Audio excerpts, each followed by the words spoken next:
الہی وہ شعور دے جس سے آشنا ہو خودی، وہ راہ بتا جس سے شناخت ہو مجھے تیری۔ زمانہ ناز کرے وہ انداز دے مجھ کو، اونچی اڑان بھروں وہ پرواز دے مجھ کو۔ ارادے نیک ہو میرے تو حوصلہ عطا کر، ہواؤں کا رخ بدلنے کی ہمت عطا کر۔ لکھوں تیری وسعت ایسا قلم بھی نہیں، تیری عظمت بیاں کروں اتنا میرے قلم میں ہنر بھی نہیں۔ جن کی نظریں دنیا کی زیبائی پہ ہوتی ہیں شارکا، وہ تیرے رب کی بے نظیری سے واقف ہی نہیں۔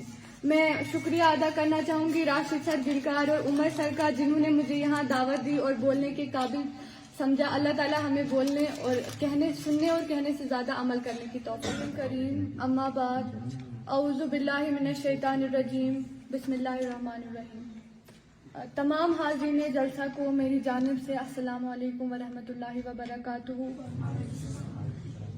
جس مقصد کے لیے مجھے یہاں پہ بلایا گیا ہے کہ میں نے لکھنے کا آغاز کیسے کیا، اس پہ بتانا چاہوں گی۔ سب سے پہلے تو جب ہمیں گھر سے اسکول بھیجا جاتا ہے ایک بچے کو، اسے یہ کہا جاتا ہے کہ اگر اسے اپنی زندگی میں بلندی حاصل کرنی ہے، اپنی زندگی میں عروج حاصل کرنا ہے، تو اسے بہت پڑھنا ہوگا، بہت محنت کرنی ہوگی، تاکہ وہ پھر ایک بہت بڑا ڈاکٹر، انجینئر بن جائے، اس کے پاس بڑا بنگلہ ہو، بڑی گاڑی ہو، اور وہ اپنا عروج حاصل کرے گا۔ لیکن اللہ تعالیٰ کی نظروں میں عروج کیا ہے وہ ہم اس کو نہیں سکھاتے ہیں، کیونکہ میری ناول کا نام ہے سعود۔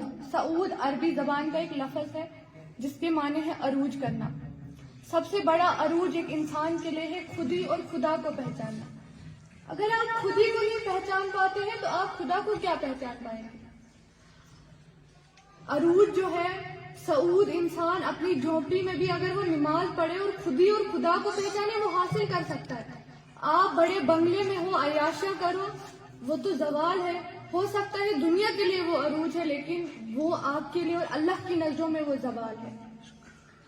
کیونکہ جب میں نے پہلے 8th کلاس میں لکھنا شروع کیا، میں نے 9th کلاس میں کچھ چند کتابیں پڑھی اور 10th میں نے یہ فیصلہ کیا کہ میں لکھوں گی۔ اور میرے چاچا محترم عبدالرشید صاحب ڈار، انہوں نے مجھے کہا کہ آپ کو دنیا کی کامیابی مل جائے گی، لیکن وہ ہر صبح مجھے نماز کے لیے اٹھاتے تھے کہ آپ اٹھو، یہ کامیابی ہے آپ کی۔ تو میں سوچتی تھی کیا صرف نماز پڑھنے سے کسی کو کامیابی مل سکتی ہے؟ اور یقین مانے کہ جب میں نے قرآن پاک پڑھنا شروع کیا اور میں نے یہ ارادہ کیا کہ نہیں، جب میں اپنا قلم اٹھاؤں گی تو میں اللہ تعالیٰ کے بارے میں کچھ ایسا لکھوں گی جب وہ معاشرہ پڑھے وہ جانے کہ ریئل سکسیس کیا ہے۔ اور میرے بھائیوں نے، میرے کزنس نے، وہ یہاں پہ آئے بھی ہیں، انہوں نے مجھے ہمیشہ بولا کہ آپ کو کبھی ہار نہیں ماننی ہے، جیسا ہے ویسا ہے، ہمیشہ آپ کو ہمت رکھنی ہے، توکل رکھنا ہے اللہ تعالیٰ پر۔ اور میرے استاد محترم حافظ بشیر سر، جنہوں نے بعد میں میری ناول کی نظر ثانی کی، اور ان نے مجھے سکھایا کہ سچ میں سعود وہ ہوتا ہے، عروج وہ ہوتا ہے جو بندہ اپنے رب کے سامنے کرتا ہے۔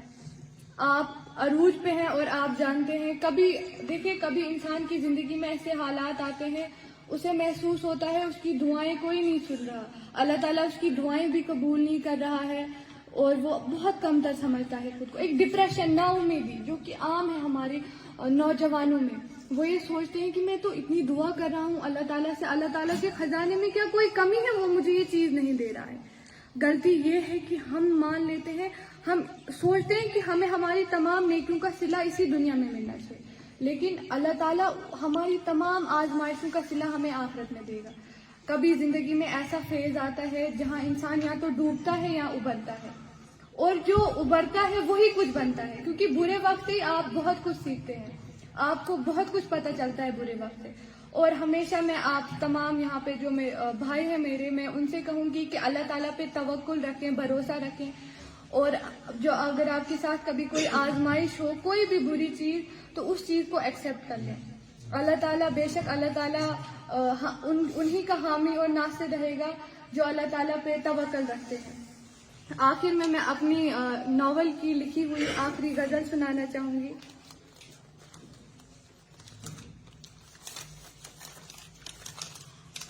بسم اللہ الرحمن الرحیم۔ الہی وہ شعور دے جس سے آشنا ہو خودی، وہ راہ بتا جس سے شناخت ہو مجھے تیری.